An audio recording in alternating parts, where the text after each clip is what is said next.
driving in snowy conditions. It's minus 0.5 degree.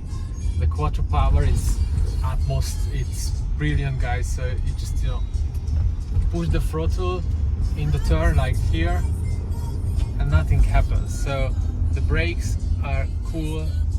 The tires, I use Hankook tires. We'll just enclose a picture here.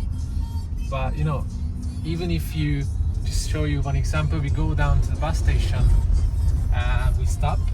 We can easily stop, and we just push a big throttle, and the quarter power, it just keeps the car on the road. It's perfect. You can really go on these slopey roads with really safe conditions. So the guy over there just perfectly slowed down as they should go by a car with only front wheel power, but we with the quattro,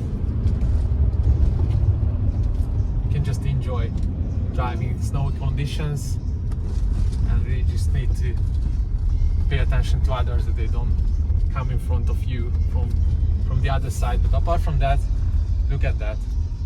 And now we stop again, and we just start the quarter power, and it just keeps the car on the road. Look at that, easily.